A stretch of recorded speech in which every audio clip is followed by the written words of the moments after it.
Hi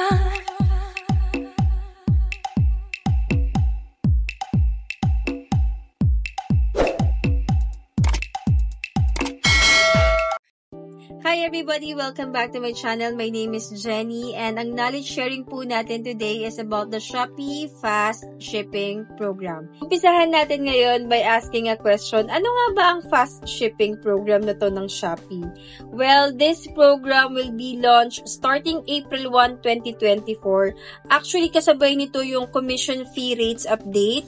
Just in case hindi ka pa aware dun sa commission fee update, feel free to check our video regarding that kasi importante na malaman mo yan if you are a Shopee seller.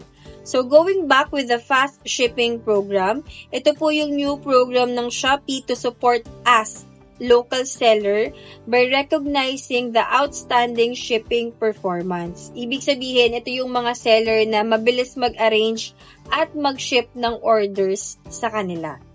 If you are part of this program, of course, you can enjoy the benefits. Ano yung mga benefits? Una na dyan, yung 1% discount on commission fee. Malaking bagay yung 1% na yan, kaya as much as possible, i-aim nyo po na makasali sa program na to ng Shopee.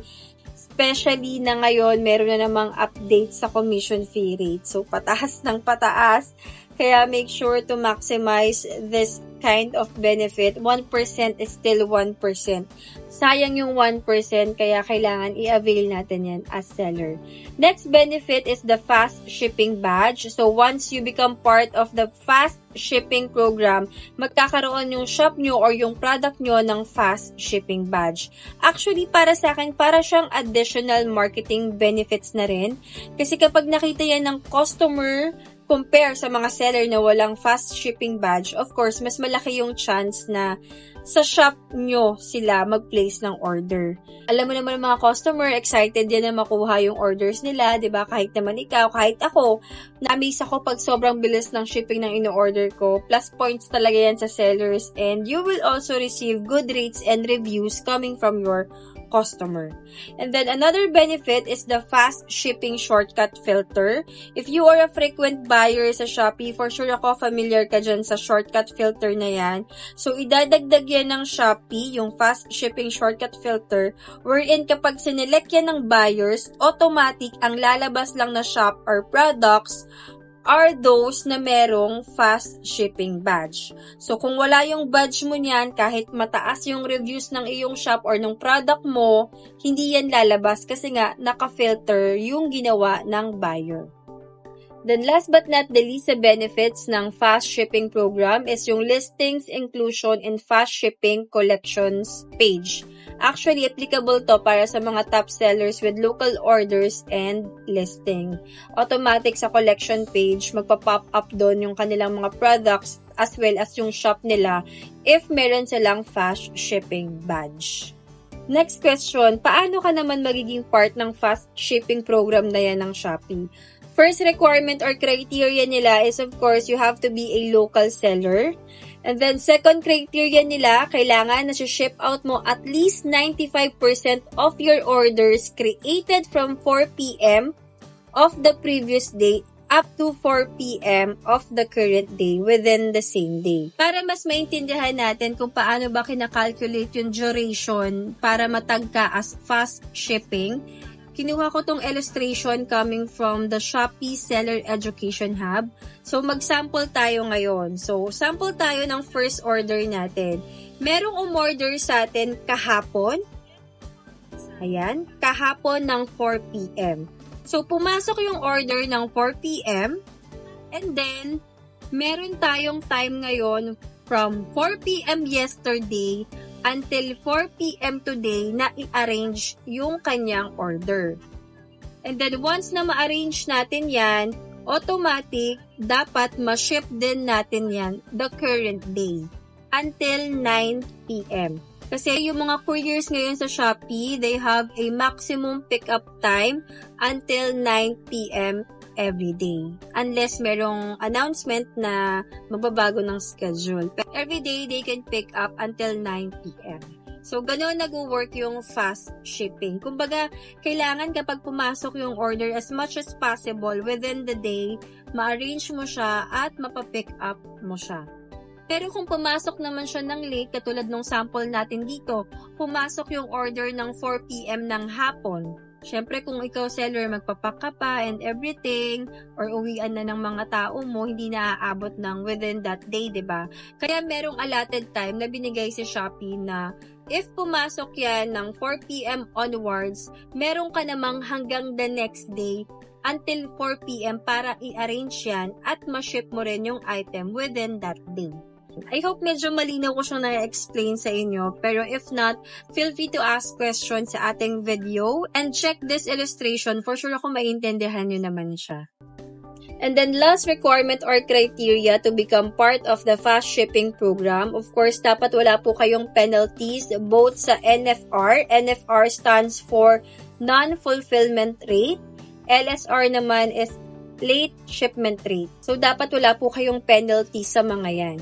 Also, please note that your eligibility to receive the benefits will be assessed every 15th of the month based on your performance in the last 30 days. Ito yung seller evaluation duration. So, since April to mag-start, yung performance nyo starting February 14 up until March 15, yung pagbabasehan ng Shopee if you can be part of the fast shipping program. If hindi naman kayo makapasa, then you still have another month, March 16 to April 15, para mapasa nyo or ma-meet nyo yung mga requirements nila to become part of the fast shipping program.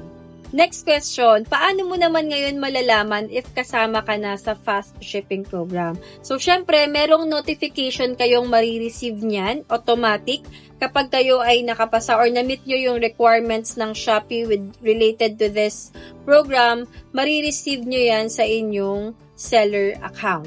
And then, kung hindi man kayo makapasa, meron din silang advisory or notification para malaman mo naman kung ano yung mga dapat mong i-improve para the next na maggawa sila ng performance review, makasama ka na as part of the fast shipping program. Siyempre, first tip ko sa inyo, understand the fast shipping program.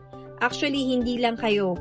Dapat kung meron po kayong mga tao na responsible in managing your order fulfillment, importante na naiintindihan nila kung ano ba yung fast shipping program. You have to be mindful of booking cut-off hours kasi dyan binibase ng Shopee if you meet the criteria to be part of the fast shipping program. Tip number 2, practice proper prioritization of your orders to allow for same-day shipment.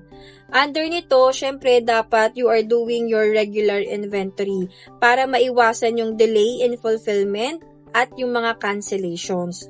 Kung wala na kayong stocks, make sure na updated yung product listings nyo para hindi kayo magkaroon ng penalty sa non-fulfillment rate ninyo or yung late shipment rate kasi that will affect that rate kapag kayo ay nagkakaroon ng cancellations or nagkakaroon ng late fulfillment.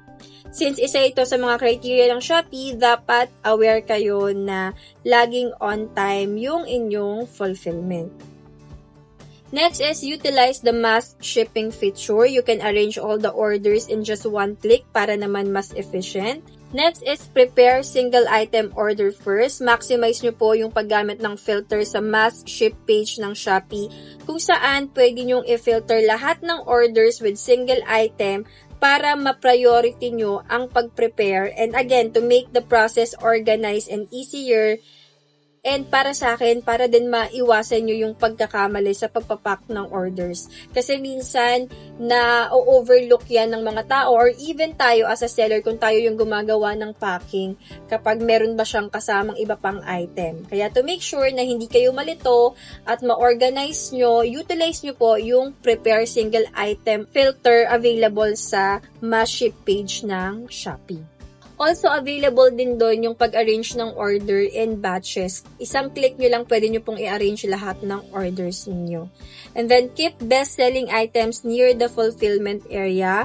Yung mga best-selling products po ninyo, make sure na meron kayong on hand para you can arrange and ship them within the cut-off hours. Medyo challenging nga to para dun sa mga sellers na nagpi-pre-orders kasi syempre, ang requirements po dito is kailangan mabilis kang mag-ship ng orders mo. And if you are doing a pre-order, this will be a challenge for you. But then again, meron pa rin namang for sure na solution on that. So, just take note na meron kasing cut-off hours pagdating sa fulfillment performance dito sa fast shipping program. Next tip is updated information. Make sure na updated yung pickup address ninyo, updated ang contact number, kasi kapag yan hindi updated, syempre magkakaroon agad ng delay. And para maiwasan nyo rin yung failed pickup ng mga couriers due to seller not being available. Kaya make sure na updated lahat yung information na yan. You can also dedicate a person in charge para magkaroon ng instant communication yung courier sa tao ninyo. Hindi na nila kailangang kumbaga meron ng professional relationship na, okay, pipikapin ko ng ganyang oras yung mga item dyan sa inyo. Mga ganong scenario. Just to make sure lang na hindi magkaroon ng delay sa pag-pick up kasi napaka-importante, again, ng fulfillment performance para maging part kayo ng fast shipping program at ma-enjoy nyo yung mga benefits like yung nabanggit ko kanina na 1% commission fee discount and additional marketing benefits. And then tip number 4, maximize the drop-off service. Kung merong malapit sa area nyo at hindi naman hassle on your part, then you may choose to do the drop-off service para wala talagang delay. Kasi kayo mismo yung may control kung kailan nyo ba i-drop off ang inyong mga orders. And then last but not the least is the follow packaging guidelines. So make sure na tama ang inyong packaging sa mga orders sa inyo para maiwasan again yung pag-reject ng couriers once na nag-pick up sila. Kasi minsan may mga cases na kapag mali yung packaging nyo, hindi po nila yan tatanggapin. Not because ayaw nila, because merong guidelines ang Shopee when it comes to packaging. Kasi kahit tanggapin nila yan, kapag dumating yan sa next sort out facility nila, hindi rin tatanggapin. So, sayang talaga yung time na ibabalik again sa inyo. Kaya make sure na familiar din kayo with the packaging guidelines para maiwasan again yung rejection during the pick-up process. So, these are the things that I would like to share with you. Hopefully, makatulong sa inyo. Kung ano yung sa tingin nyong makakatulong, then apply it. And don't forget to comment, subscribe, and share this information sa mga co-sellers natin para magkaroon din sila ng idea at makasali din sila sa fast shipping program, especially na ayan nga tumataas na naman yung commission fee rates natin with Shopee. If you wanted to know the updated commission rates starting April 1, 2024, please check that video. Available din yan sa ating channel. Again guys, you can browse through all the learnings that we have on this channel. For sure ako, maraming opportunities and learnings kayong makukuha. And feel free to share it to those people na possible matulungan. And see you sa ating next knowledge sharing. I hope to see you guys again and again. So thank you so much. Feel free to recommend any topic that you would like me to discuss or present to you.